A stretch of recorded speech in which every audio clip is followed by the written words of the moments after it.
이 세상에서 종이 되고 싶은 사람이 있을까요? 여러분 중에 나는 누군가의 종이 되어서 살고 싶습니다, 이렇게 원하시는 분이 있나요? 누군가 연애를 하면서 내가 당신의 종이 되어서 평생 살겠습니다, 이렇게 프로포즈하거나 뭐 그럴 때 말고는 사실은 누군가의 종이 되어 살고 싶은 사람은 없을 겁니다. 그렇게 프로포즈할 때 했던 사람도 결혼하고 나면 상대방의 종이 되기를 원하기보다는 평생 그것 때문에 싸우면서 아마 평생 사는 사람들도 꽤 많은 것 같습니다. 누구도 다른 사람의 종이 되어 살고 싶은 사람은 없을 겁니다. 사람이 본능적으로 추구하는 것 중에 하나가 권력입니다. 권력이라고 말하니까 아마 여러분 마음속에는 나는 그렇게 권력에 관심이 없는데 점점점 이러면서 아마 속으로 생각하는 분도 있을지도 모르겠어요. 그런데 권력이라는 것이 높은 자리에 있는 정치인이 되어서 고위관직에 오르는 것, 뭐 그런 것만을 의미하지 않습니다. 누군가에게 강한 영향력을 미쳐서 내가 원하는 대로 이끌려고 하는 것도 일종의 권력이라고 말할 수가 있습니다. 그러니까 아주 좁게는 가족 안에서도 또 친구들끼리 모여 있을 때에도 내가 원하는 방식대로 뭔가가 이끌어지도록 이렇게 하는 것, 그렇게 강제로 이끌어 가려고 하는 것, 이것도 권력이라고 말할 수가 있습니다. 때로는 이 권력이 교회 안에서도 행사되려고 해서 때로는 교회 안에서 그런 것이 문제가 되기도 합니다. 목회자가 권력을 가지려고 하거나 또는 장로나 집사가 권력을 가지려고 하거나 그렇게 되니까 문제가 생기는 겁니다. 흔히들 헤게모니 다툼 또는 헤게모니 갈등이라는 말을 쓰게 됩니다. 헤게모니라는 말은 주도권 또는 패권이라는 말로 우리가 해석을 할 수가 있겠는데, 다른 사람을 지배하는 힘, 역시 이것도 권력이지요. 내가 원하는 방식, 내가 원하는 방향, 내가 원하는 형태로 나아가도록 주도권을 가지려고 힘을 행사하려고 하는 것, 이것이 바로 권력의 욕심입니다. 그러니 많은 사람들이 크든 작든 이 권력의 욕구를 가지고 있습니다. 이 부분에서 가장 두각을 나타내는 사람이 정치인이죠. 그래서 권력의 상징으로 말하면 이 정치인을 우리가 들고 있습니다만, 모두가 이 권력욕을 가지고 있습니다. 심지어 부부 사이에도 이 주도권 경쟁이 심각하게 이루어지고 있습니다. 처음에 결혼하고 나면 누가 주도권을 잡을 것인가 가지고 사실은 보이지 않는 전쟁이 벌어지는 경우도 종종 있거든요. 너무너무 서로 사랑해서 상대방에게 주도권을 다 주고 싶은 사람, 그런 부부가 있다면 모를까, 뭐 경제권을 누가 가질 것인가, 아니면 집 안에 있는 대소사를 누가 결정할 것이고 누가 원하는 방식으로 이렇게 이끌어갈 것인가부터 시작해서 사실은 이 부부 사이에도 이 헤게모니 갈등이 벌어지기도 합니다. 이것이 일종의 권력이라고도 말할 수 있습니다. 요즘은 대부분 남자들이 가정에서 이 주도권을 빼앗겨 사는 경우가 많은 것처럼 느껴집니다. 그렇죠? 그래서 남자들은 집안에서 아무 소리도 못하고 있다가 밖에 나가서 주도권을 잡으려고 어깨에 힘주고 그러는 경우가 좀 많이 있는 것 같습니다. 아무튼 누구도 누군가의 종이 되려고 하는 사람은 없을 겁니다. 인류 역사를 통해서 로마 제국 시대에 가장 많은 노예와 종들이 있었다라고 보고되고 있습니다. 로마가 통치하던 시대에 노예가 자그만치 6천만 명이나 있었다고 합니다. 지금의 한국 인구가 몇 명인가를 제가 어저께 준비하면서 이렇게 찾아보니까 5,180여만 명입니다. 5,180만 명이 조금 넘습니다. 매달 한 3,000명 정도가 인구가 늘어나고 있는 것 같아요. 5,180만 명 정도가 우리 대한민국, 남한에 있는 대한민국의 인구인데 거기 조금 더 붙여야지 6천만 명이 되거든요. 그러니까 로마 제국에 6천만 명의 노예들이 있었다는 것을 생각해 보면 엄청난 노예들이 있었던 것입니다. 로마 시에만 해도 65만 명 정도의 노예가 있었다고 합니다. 우리 드레센 인구가 50만 명이 조금 넘습니다만 이 드레센 전체 인구보다 훨씬 더 많은 노예가 로마 시 안에 있었다라는 말입니다. 노예가 아닌 사람은 자유인이라고 불렀는데, 노예와 자유인의 비율은 로마 시에 있어서는 4대 1이었습니다. 그러니까 자유인 1명에 노예 4명 정도가 있는 거죠. 그러니까 노예가 압도적으로 더 인구수가 많았던 것입니다. 다시 말하면 한 명의 자유인에게 4명의 노예가 딸려 있었다라고 단순하게 비교해 보면 그렇게 나올 수가 있는 거죠. 물론 통계상의 수치니까 부유한 사람은 더 많은 노예가 있었을 것이고, 그렇지 못한 사람은 한 명의 노예도 갖고 있지 못한 자유인도 아마 있었을 것입니다. 사도 바울이 다스리고 있었던 사도 바울이 다스린 건 아니죠. 사도 바울이 있었던 그 시기에는 가장 노예를 많이 거느린 사람들이 한 집에 4,116명의 노예를 거느렸다라는 기록도 있습니다. 한 집에 있는 노예 숫자만 4,000명이 넘었다고 하니까 엄청난 숫자이지요. 그 당시에 노예가 이렇게 많았는데 그 노예의 상태는 그 말 그대로 비참한 신세였습니다. 노예는 인간 이하의 취급을 받았고 거의 집에서 부리는 짐승처럼 취급받기도 했습니다. 주인의 허락 없이는 결혼도 할 수 없었고 주인이 정해주는 사람과 결혼해야만 했습니다. 심지어 결혼하고 잘 살고 있는데도 주인이 이혼하라고 말한다면 주인의 명령에 따라서 이혼을 해야만 했습니다. 그만큼 주인은 노예에 대한 절대적인 힘, 권력을 가지고 있었습니다. 노예의 생사권도 가지고 있었기 때문에 노예를 죽이는 것은 법적으로 문제가 되지 않는 경우도 많았습니다. 주인은 노예를 성적으로 희롱해도 괜찮았고 주인이 온갖 학대를 가하고 노역을 가하더라도 아무런 불평을 할 수 없는 사람, 이런 사람들이 노예였습니다. 목숨까지도 주인 마음대로 할 수 있는 자가 노예입니다. 그렇기 때문에 로마 제국 당시에는 노예로 태어나지 않은 것을 최대의 행운으로 여겼을 정도입니다. 노예로서의 최고의 행복은 무엇이냐? 노예에서 해방되어서 자유인이 되는 것입니다. 여러분 지금 행복한 시대에 살고 있어요. 여러분 노예가 아니잖아요. 자유롭게 지금 살고 있지 않습니까? 그 당시에 유대인들의 기도문 중에는 이러한 감사 기도가 있었다고 합니다. 아마 많이들 들어보셨을 거예요. 유대 남자들이 아침에 일어나면 이 3가지 감사 기도를 항상 드렸다고 합니다. 매일 아침마다 남자들이 일어나면 3가지 기도를 했는데, 첫 번째, 저를 이방인이 아니라 유대인으로 하나님의 백성으로 태어나게 하신 것을 감사합니다. 이렇게 기도했고요. 두 번째는 여자가 아니라 남자로 태어나게 해주신 것을 감사합니다. 이렇게 기도했다고 그래요. 요즘 시대에 이런 기도하면은 부인한테 맞을지도 몰라요. 그렇게 기도하면 안 돼요. 세 번째, 노예가 아니라 자유인으로 태어나게 하신 것을 감사합니다. 이렇게 기도했다고 해요. 하나님의 백성으로 태어난 것을 감사하고 남자로 태어난 것을 감사하고 노예가 아닌 자유인으로 태어난 것을 감사하다. 이렇게 기도했다라는 겁니다. 그러니까 여러분은 지금 이 3가지 기도의 명을 다 갖고 있죠. 여러분은 하나님의 백성으로 태어났잖아요. 감사하죠. 두 번째, 남자로 태어나서 감사하고 여자로 태어나서 감사하잖아요. 그죠? 그렇게 양쪽이 누구나 다 감사하고, 세 번째, 노예가 아닌 자유인으로 지금 살아가고 있는 것도 감사하죠. 자, 이러한 때에 바울이 전한 복음은 귀가 번쩍 뜨이는 그런 소식이었을 것입니다. 예수 그리스도의 복음에는 진정한 자유를 누리게 하는 능력이 있다라는 것이 얼마나 놀라운 소식이었을까요? 물론 로마 제국 시대에 예수님을 영접한다고 해서 실제로 노예에서 자유인이 되는 것은 아니었습니다만 적어도 영적으로는 자유인이 된 것입니다. 육체적으로는 비록 노예로 생활하고 있어도 복음을 통해서 하나님 앞에서 내가 자유인이다, 자유하다라는 그 하나님의 인정을 받고 살 수 있었다라는 겁니다.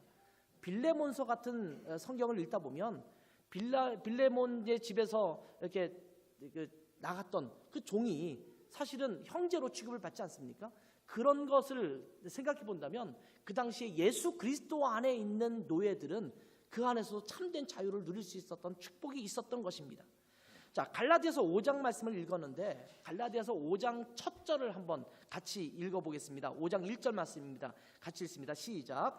그리스도께서 우리를 자유롭게 하려고 자유를 주셨으니 그러므로 굳건하게 서서 다시는 종의 멍에를 매지 말라. 너희는 자유한 사람이다. 종의 멍에를 매지 마라. 더 이상 종이 아니다. 이렇게 선포하고 있는 겁니다. 예수 그리스도께서 우리를 자유케 하려고 자유를 주셨습니다. 그래서 다시는 종의 멍에를 매지 말라고 말씀하고 있습니다. 굉장히 기쁜 소식이죠.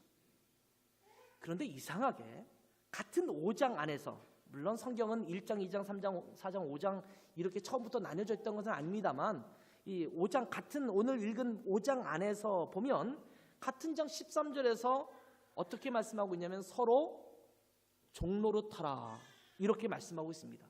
아니 조금 전에는 너희는 종의 멍에를 매지 말라 이렇게 말씀하셔놓고는 조금 지나서 너희는 서로 종노릇하라 이렇게 말씀하고 있거든요. 얼마나 이율배반적인 이야기입니까? 얼마나 모순되는 말씀입니까?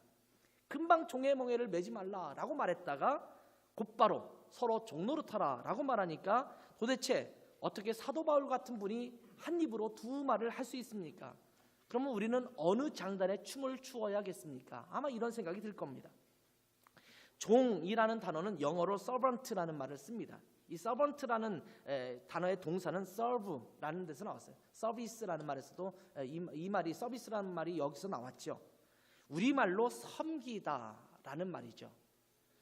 신약 성경에서 종, 섬기는 사람, 섬기다 똑같이 종과 관련된 여러 가지 일들을 단어들과 함께 어울려서 연결된 이 말들이 무려 300군데 이상에서 찾을 수가 있습니다. 그런데 그 중에서 170번 정도가 사도 바울의 서신서에서 사용되고 있습니다. 서로 섬겨라.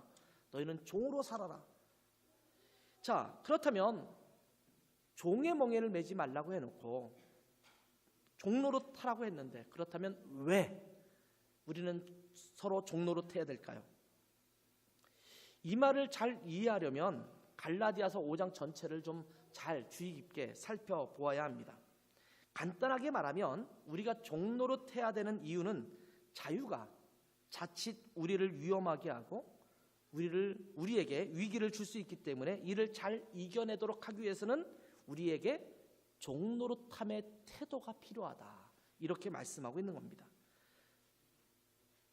잘 이해가 안 되죠? 종이었던 사람이 자유를 얻으면 그 자유 안에서 때로는 위기, 그 자유가 내게 위기를 줄 수 있어요. 날 어렵게 할 수 있단 말입니다. 종이었던 사람에게 갑자기 자유를 주어진다면 그 자유를 누릴 줄 모르기 때문에 그 자유를 오히려 거북스럽게 생각하고 또한 부담스러운 짐처럼 여길 수 있기 때문이라는 것입니다. 이게 무슨 회개망측한 소리냐 이렇게 여러분이 생각할지도 모르겠어요. 여러분 주변에 보면 일하지 않고는 못 사는 사람들이 종종 있습니다. 일하지 않으면 힘들어하는 사람, 이런 것이 정말 심한 사람을 우리가 일 중독자 이렇게 부르기도 하죠. 이러한 사람들에게 일하지 말라고 하면 너무 힘들어합니다. 휴가를 주고 며칠 푹 쉬라고 하면 일하지 않는 것 때문에 몸살이 나는 사람도 있어요.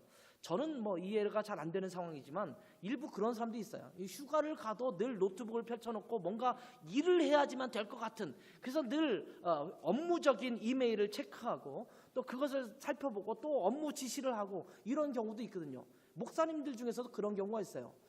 좀 휴가를 취하고 안식년이나 안식월로 나가셨던 분인데 매주 교인들과 통화하고 매주 전화 연락하고 또 체크하고 막 이러는 것을 하는 것을 보면서 야, 저분은 정말 성도를 사랑하는가 보다라고 생각했다가 어느 한 측면에서는 저거는 조금 심한 일 중독 같은데 좀 자유롭게 내놓지 못하는 그런 마음도 있는 것 같은데 이런 느낌도 받을 때가 있거든요. 노벨 문학상을 받았던 알렉산드르 솔제니친이라는 사람이 있습니다. 이분이 이런 얘기를 했어요. 1917년 러시아에 자유가 주어졌는데 그 자유를 사용할 줄 몰랐던 데서 러시아 역사의 비극이 시작되었다. 이렇게 말했어요. 러시아의 마지막 황제는 정말 무섭게 독재 정치를 했습니다. 극도로 사치스러운 삶을 살았는데 이를 위해서 러시아 국민들의 피를 쥐어짜는 그런 독재를 했습니다. 그러다가 1917년 러시아 왕조가 무너졌습니다. 독재자에서 벗어난 자유를 얻은 이 러시아 국민들은 이제부터 어떻게 살아야 할지 대안을 알지 못하고 우왕좌왕하게 되었습니다. 이 공백 기간에 러시아의 황제보다 더 무서운 독재가 고개를 쳐들었는데 그것이 바로 공산주의였습니다. 사실은 짜르라고 그러죠. 러시아의 황제를 짜르라고 부르는데 이 짜르의 무서운 독재를 벗어났는데 거기에 어떻게 내가 이 자유를 누릴 수 있을 것인가에 대한 지혜로운 대처를 하지 못하다 보니까 또 다른 독재에 그들은 함몰되었다라는 겁니다.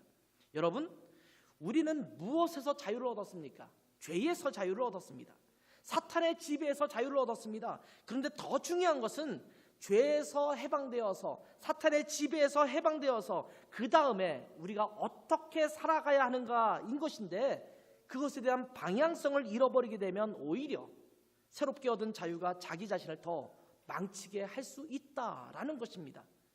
많은 그리스도인들이 예수를 믿고 구원을 받았습니다. 죄사함을 받았습니다. 죄에서 노임을 받아서 사탄에게서 노임을 받아서 자유인이 되었습니다. 그런데 그 이후에 참된 자유인으로서 어떻게 살아가야 하는가에 대해서는 별다른 생각이 없습니다. 그러다 보면 참된 그리스도인의 삶을 잃어버리고 정체 없는, 분명한 자기의식이 없는, 분명한 신분의식을 잃어버린 어정쩡한 삶을 살아가게 되는 것입니다. 요즘 그리스도인 중에서 그런 사람들이 종종 있어요. 나는 그리스도 안에서 자유해. 그러면서 아무거나 막 해요. 그리스도인의 자유는 아무거나 막 하는 것이 자유가 아닙니다. 마치 바울 사도가 우상에게 드렸던 고기를 먹어도 되느냐 먹지 말아야 되느냐라고 말할 때 너의 양심상 거리끼지 않으면 먹어도 된다라고 말했을 때 우리는 그런 것들을 어떻게 받아들이냐면 이 땅에 존재하는 모든 것들, 우리가 그리스도 안에서 자유하니까 다 해도 된다라고 잘못 해석할 때가 있거든요. 그러다 보니까 굉장히 너무 자유로운 삶을 살아가요. 적당한 룰도 없이 살아가는 것이라는 거예요. 오늘 본문을 다시 한번 볼까요? 형제들아, 너희가 자유를 위하여 부르심을 입었으나 그러나 그 자유로 육체의 기회를 삼지 말고 오직 사랑으로 서로 종노릇하라. 우리가 그리스도로 말미암아 자유를 얻었지만 그 자유로 육체의 기회를 삼지 말라, 이렇게 말하고 있습니다. 육체의 기회가 무엇입니까? 타락의 기회, 다시 사탄의 지배를 받는 자리에 떨어지는 것, 이것을 말하는 것입니다. 다시 말하면 자유를 얻은 것을 방종의 기회로 삼지 말라, 이렇게 말씀하고 있는 겁니다. 여러분, 방종은 참된 자유가 아닙니다. 방종은 특별한 방향성 없이 제멋대로 하는 것이 방종입니다.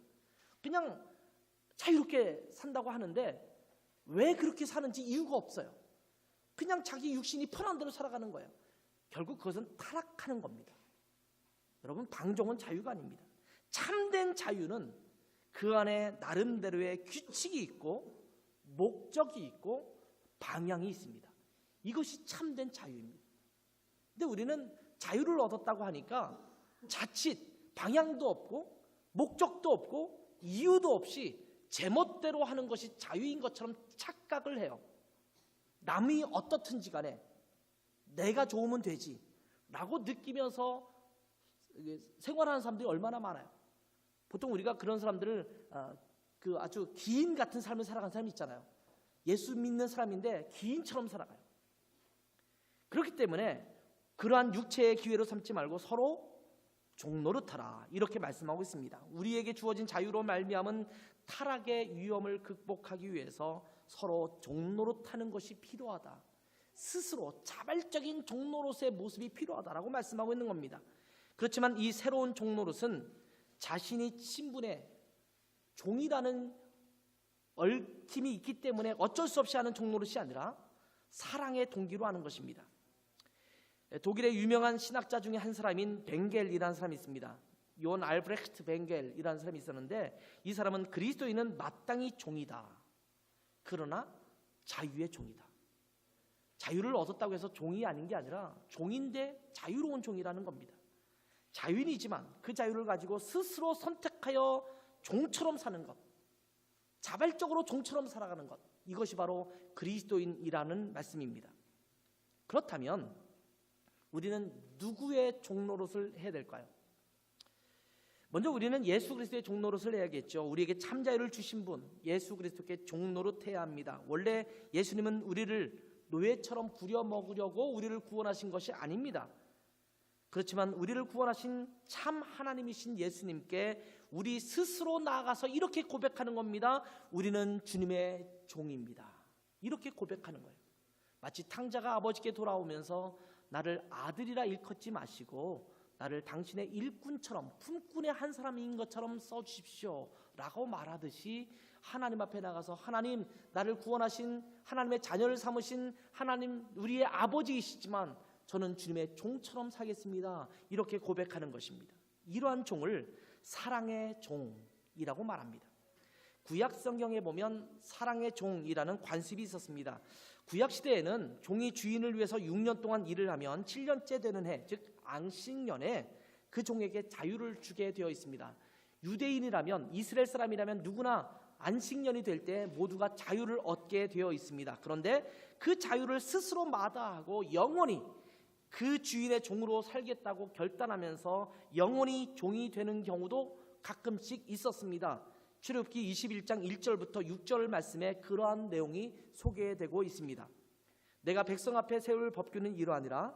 내가 히브리 종을 사면 그는 6해 동안 섬길 것이요 7째 해에는 몸값을 물지 않고 나가 자유인이 될 것이며, 만일 그가 단신으로 왔으면 단신으로 나갈 것이요 장가들었으면 그의 아내도 그와 함께 나가려니와, 만일 상전이 그에게 아내를 주어 그의 아내가 아들이나 딸을 낳았으면 그의 아내와 그의 자식들은 상전에게 속할 것이요 그는 단신으로 나갈 것이로되, 만일 종이 분명히 말하기를 내가 상전과 내 처자를 사랑하니 나가서 자유인이 되지 않겠노라 하면 상전이 그를 데리고 재판장에게로 갈 것이요 또 그를 문이나 문설주 앞으로 데리고 가서 그것에다가 송곳으로 그의 귀를 뚫을 것이라. 그는 종신토록 그 상전을 섬기리라.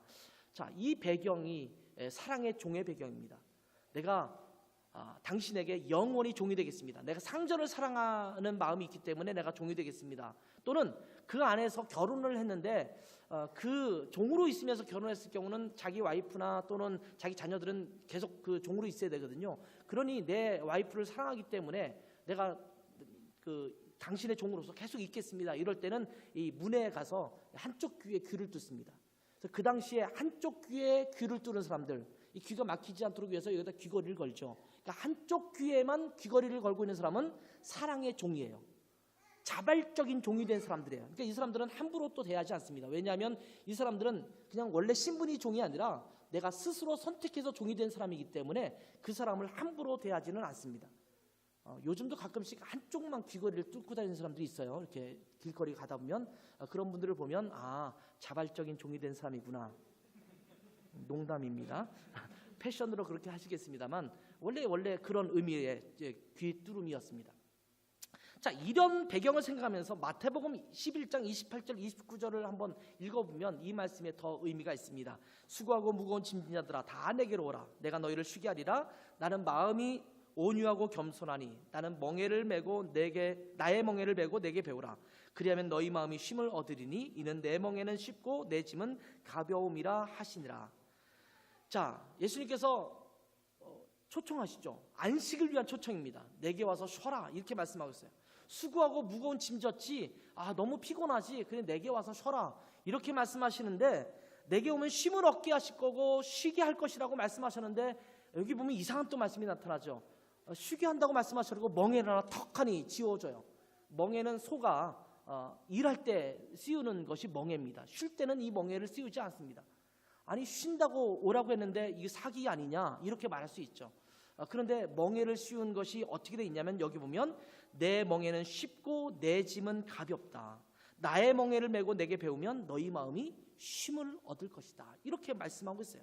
멍에를 메기는 맸는데 옛날에 수고하고 무거운 짐을 지었던 것과는 다른 멍에입니다.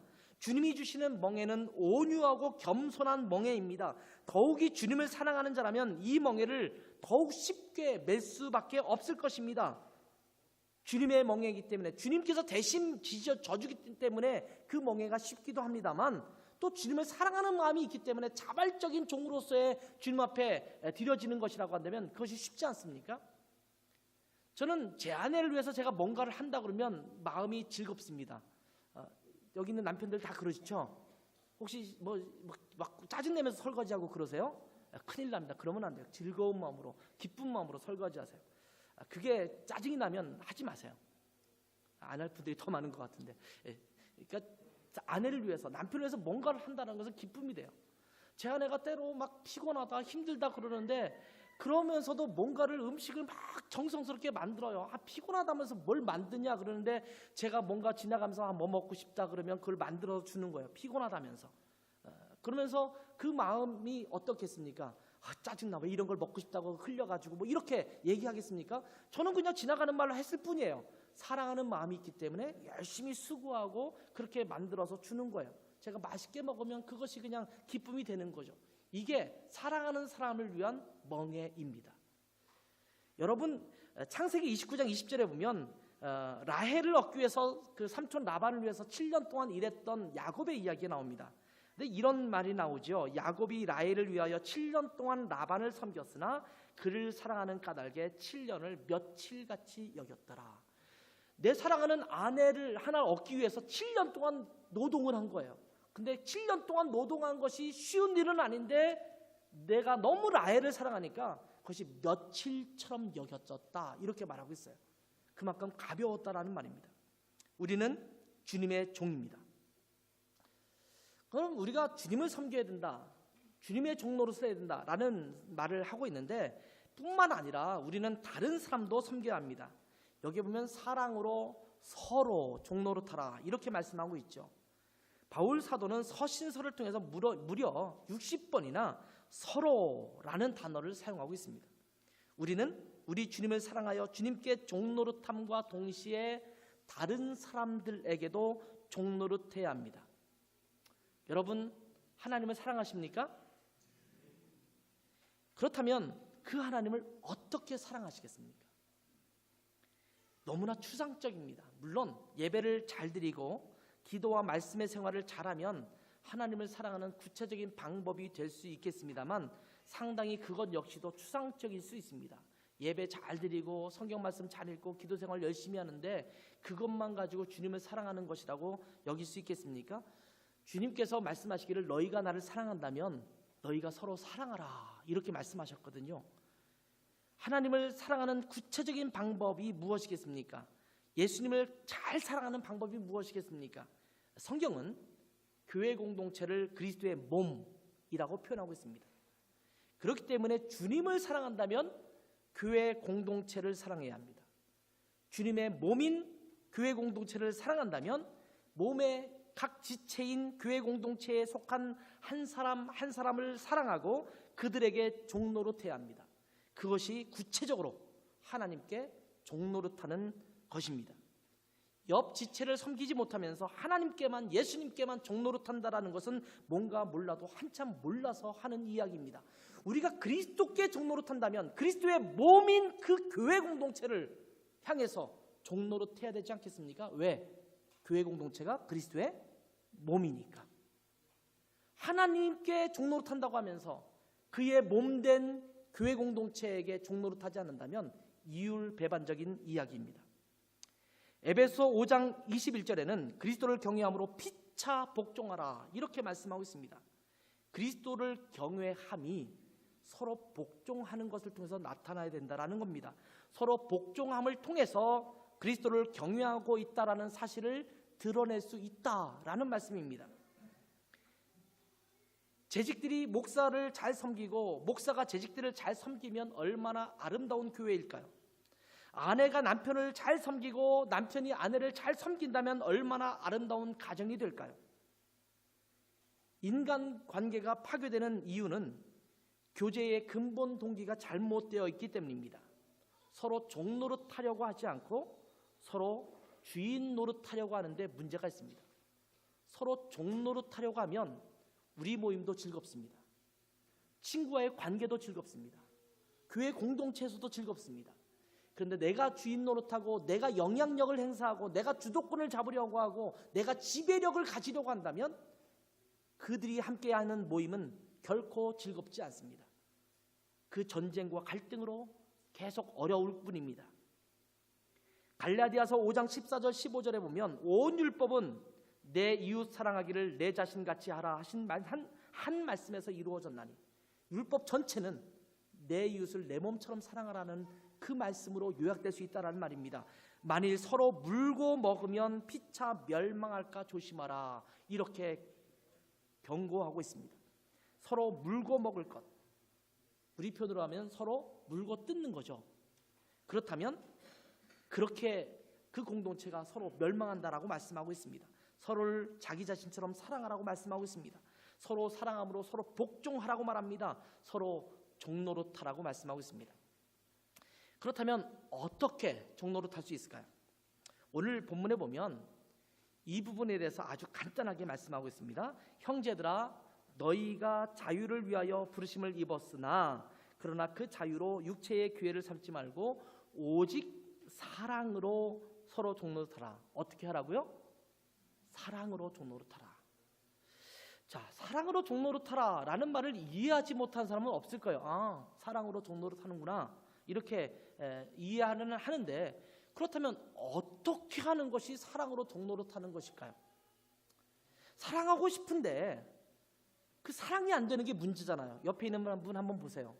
사랑이 막 솟구쳐 오릅니까? 이 왼수 같은 뭐 이런 마음이 듭니까? 아니, 이 사람을 사랑하고 싶은데 이 사람 하는 짓을 보니 아니, 사랑하고 싶은 마음이 안 들어, 이런 마음이 있을 수 있잖아요. 그런데 이 부분에 대한 비결 하나가 오늘 읽었던 이 갈라디아서에서 계속적으로 소개되고 있습니다. 먼저 갈라디아서 5장 16절 말씀입니다. 같이 한번 읽겠습니다. 읽습니다. 시작.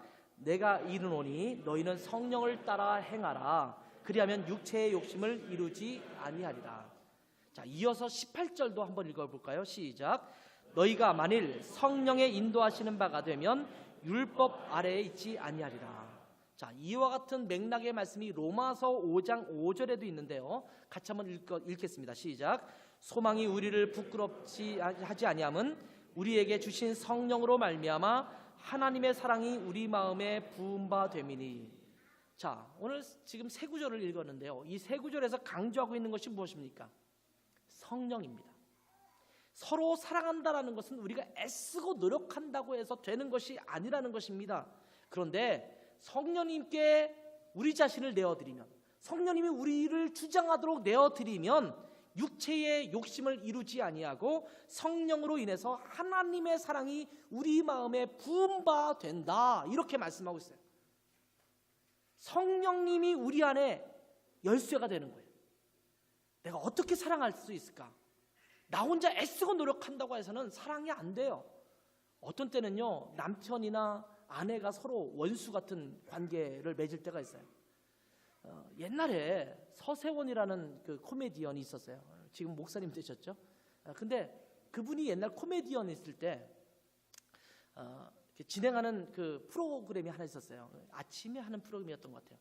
할머니 할아버지 주로 나와서 이렇게 프로그램 퀴즈 게임인데, 재밌는 퀴즈 게임이 하나 있었어요. 서로 그 스피드 게임처럼 이렇게 문자를 주면 할머니가 이렇게 할아버지한테 설명을 막 해요. 말로 설명을 하면 그것을 맞추는 거예요. 근데 천생연분이라는 단어가 나왔어요. 근데 이렇게 설명을 했어요. 할머니가 당신과 나, 그랬더니 왼수? 이러더라고요. 아니, 부부관계인데 당신과 나 그러는데 왼수? 아니 네 글자. 그랬더니 평생 왼수? 이렇게 답을 하더라고요. 천생연분이 아니라 평생 왼수예요. 그 프로그램을 보면요, 참 재밌는 게 할머니 할아버지들이 많이 다 등장하거든요. 근데 할머니 할아버지가 무심한 듯 지금까지 살아오는데 서로에게 좋은 얘기를 하는 경우가 없어요. 그것이 다 우리에게는 웃음거리를 주는 것이기도 한데, 전부 왼수 같고 뭐 남편 바람 피운 거 막 얘기하는데 그게 무심하게 막 던져지고 그러면서 이 얘기 프로그램이 막 진행돼요. 그런데 거기에 보면 제가 지금까지도 하여튼 계속 남았던 것 중에 하나가 그 평생 왼수라는 그 단어였어요. 아니, 그렇게 오랫동안 백발이 노랗게, 또 하얗게, 노란 백발이 도대체 어디서 나요? 하얗게 이게 쓸어 있는데, 그러면서 지금까지 살아왔던 그 아내에 대해서, 남편에 대해서 평생 왼수로 살아간다라는 것이 얼마나 어떤 삶이었을까, 얼마나 지난한 삶이었을까라는 생각을 해볼 때가 있거든요. 여러분, 같은 부부로 살면서도 평생 왼수가 될 수 있어요. 같은 교회 안에 있는데 왼수 같은 사람이 있을 수 있잖아요. 뭐 왼수는 아니어도 뭐 사랑까지는 하기 어려운 사람이 있을 수 있잖아요. 그냥 교회 안에 있지만 뭐 그냥 간혹 지나치다가 만나고 눈인사 정도 할 수 있지만 뭐 사랑까지 내가 해야 될까? 그냥 같은 공동체에 있다가 뭐 언젠가 또 떠날 수도 있는 사람인데 이렇게 말할 수 있는 사람도 있지 않습니까? 그런데 그런 사람을 향해서 사랑하라고 말씀하시는데 어떻게 사랑할 수 있을까? 우리의 노력은 안 되는데 성령이 우리 안에 임하시면 사랑으로 섬길 수 있다라는 겁니다. 같은 맥락에서 갈라디아서 5장을 계속 이어가다 보면 5장 22절 23절에 보면 성령으로 말미암아 나타나는 성령의 열매들이 나타나고 있어요. 자, 같이 한번 읽어보겠습니다. 시작. 오직 성령의 열매는 사랑과 희락과 화평과 오래 참음과 자비와 양성과 충성과 온유와 절제니 이 같은 것을 금지할 법이 없느니라. 여기에 보면 성령의 열매가 나오죠. 여기에 보면 오래 참는, 다른 사람을 어떻게 사랑하면서 종노릇하겠습니까? 오래 참을 수 있도록 만들어줘요. 양선을 베풀게 만들어주고요, 자비로운 자가 되게 하고요, 사랑을 갖게 할 수 있게 만들고요, 또 서로에게 온유한 마음을 품게 하고요, 그 사람을 향해서 서로 즐거움과 기쁨을 가지고 대할 수 있게 만들어주고요. 이런 것들이 누구에게로부터 나온다고요? 성령으로부터 나와요. 내가 애쓰고 노력해서 훈련해서 만들어지는 것이 아니라 성령이 우리 안에 들어오시면 성령의 열매로서 이것이 나타난다라고 말씀하고 있는 거예요. 이것이 다 갈라디아서 5장에 나오는 말씀이에요. 너희는 서로 사랑으로 종노릇해라. 그런데 이것은 너희가 할 수 있는 게 아니야. 성령이 너희 안에 계시면 성령이 너희로 하여금 율법을 온전하게 만들 수 있는 일들을 하게 할 것이고, 성령의 열매가 너희 가운데 생겨서 서로를 사랑할 수 있도록, 서로 종노릇할 수 있도록 만들어 주신 것이 바로 성령이야. 그러니 성령으로 행하라, 이렇게 말씀하고 있는 겁니다. 즉 우리 자신은 십자가에 못 박고 성령님의 이끌림을 받아 살아갈 때 우리는 서로 종노릇할 수 있게 되는 것입니다. 성령님의 이끌림을 받은 사람은 다른 사람을 섬길 때 자기 자신이 종인 것처럼 섬기는 태도를 갖게 됩니다. 섬기다 보면 이런 마음 가질 때 있지 않습니까? 왜 나만 일해야 되는 거야? 아니, 저 사람들은 왜 내가 일할 때 도와주지 않지? 이런 섭섭 귀신, 섭섭 마귀가 우리 안에 들어올 때가 많지요. 이 섭섭함이 공동체를 깨기도 하거든요. 나는 이렇게 열심히 하는데 다른 사람은 안 하는 것 같아요. 임주연 자매가 열심히 빵을 구워대는데 다른 사람은 잘 안 구워. 그러면 이제 주연 자매 마음속에 어떤 마음이 드냐면, 아니 왜 나만 계속 구워야 돼? 너도 좀 구워오고 너도 구워오면 좀 안 돼? 이렇게 말할 수 있잖아요. 물론 주연 자매만 굽지는 않습니다. 우리 교회는 여러 사람이 구워서 섬기고 있죠. 한진 집사님이 열심히 교회에서 뭐 이것저것 막 관리하잖아요. 보니까 어제도 가보니까 뭐 여기저기 뭘 많이 치워놨대요. 언제 그걸 다 치워놨어요? 하여튼 열심히 치워놔요. 봉사하는 거예요. 근데 나만 왜 와서, 여자인데 내가 목수야, 뭐 이거 교회 와서 내가 다 목공을 내가 해야 돼? 이렇게 말할 수 있잖아요. 그런 마음이 들 수 있어요. 누구나. 목사인 저에게도 그런 마음이 들거든요. 아니 도대체 교회당 관리가 왜 이렇게 되는 거야? 이런 마음이 제 안에 들 수 있잖아요. 그럴 때 우리 안에 내가 종이지, 이런 마음을 갖게 되면 그런 섭섭한 마음이 없어지는 거예요. 근데 우리는 서로 종이라고 생각 안 해요. 내가 이렇게 섬기는 것을 좀 자랑하고 싶어하고 내가 이 정도 했는데 라고 하는 뻐기고 싶은 마음이 있고 그런 것이 있는 거지, 사실은 종인 것처럼 생각하지 않아요. 종은요, 열심히 일하고 돌아왔는데, 아, 열심히 일하고 들어왔어? 수고했어. 자, 씻고 이제 밥 먹어야지. 내 밥 차려놨어. 이렇게 맞이하는 주인이 없다라고 성경은 얘기하죠. 종이 일하고 들어왔어요. 근데 뭐라고 말합니까? 종에게 들어왔어? 수고했어. 저희 가서 저거 좀 일이 있는데 저 남은 거 빨리 처라고 그렇게 해라. 이렇게 말할 수 있다라는 거예요. 종은 그러면 뭐라고 대답한다고 그랬어요? 성경에 나는 무익한 종이다. 나는 알았습니다. 그렇게 해야죠. 종의 자세는 이런 자세입니다. 우리 공동체 안에서 이런 섬김의 모습들이 살아날 때 교회 공동체가 살아있는 그리스도의 몸으로서의 역할을 잘 감당하게 되는 것입니다. D.L. 무디 목사님은 이렇게 이야기했습니다. 한 사람의 인생을 평가할 때 그가 얼마나 많은 종을 거느리고 살았느냐는 중요한 것이 아니다. 중요한 것은 그가 얼마나 많은 사람들에게 종노릇했느냐이다. 요즘 교회가 자꾸 권력화되고 있어요. 문제가 있어요. 제가 목사인데 목사가 대접을 잘 받고 많은 사람이 저를 만났을 때 뭔가 잘 해주려고 해서 뭔가 뭐 정말 왕처럼 떠받들어 주는 것을 누리기 시작하면 교회는 타락한다고 생각해요. 여러분이 저를 그렇게 하지 말라는 게 아니에요. 저를 좀 대접해 주세요. 근데 목사가 그렇게 하기 시작하면 타락하는 거예요. 그것을 즐기기 시작하면 타락하는 거예요. 근데 보면 가끔씩 그런 분들이 계세요. 얼마나 내가 많은 재직들이 나를 떠받들어 주느냐, 이것이 하나님 앞에 평가받는 것이 아니라 내가 얼마나 많은 사람에게 섬겼느냐가 하나님 앞에 평가받을 것이어야 된다라는 거예요. 내가 안수집사가 되고 장로가 되고 교회에서 권사가 됐을 때 얼마나 많은 사람들이 나에게 존경을 표시해 주냐가 아니라 내가 얼마나 많은 사람들에게 더 섬기고 있느냐가 하나님 앞에 평가받을 것이어야 된다라는 겁니다. 근데 자꾸 교회가 이것을 잃어버리고 있어요. 내가 장로인데, 내가 안수집사인데, 내가 권사인데, 내가 그래도 집사인데 이래야 되지 않아? 라고 하는 것이 나오기 시작하면 교회는 타락하는 거예요. 내가 목사인데 어떻게 목사한테 감히 이렇게 말하기 시작하면 교회가 타락하기 시작하는 거예요. 우리 교회는 음악하는 형제와 자매들이 많아요. 그러다 보니까 어떤 관계가 생기냐면 선후배 관계가 생겨나죠. 이 후배가 어떻게 감히 선배한테 이러면 안 되는 거예요. 아시겠죠?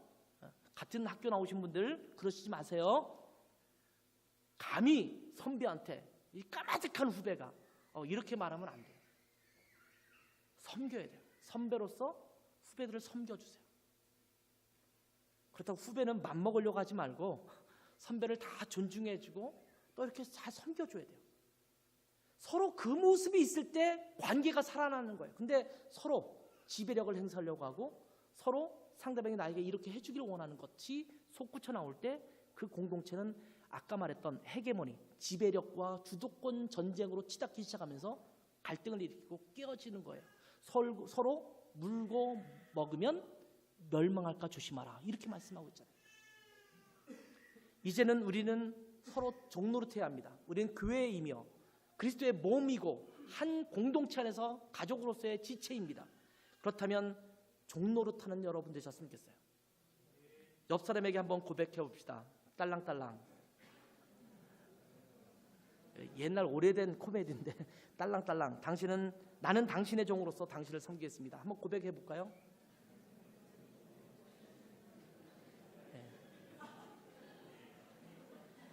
딸랑딸랑. 나는 당신의 종입니다. 그 아름다운 종의 모습이 갖춰질 때 우리 교회는 건강한 교회가 될 줄 믿습니다. 서로 종노릇합시다. 기도하겠습니다.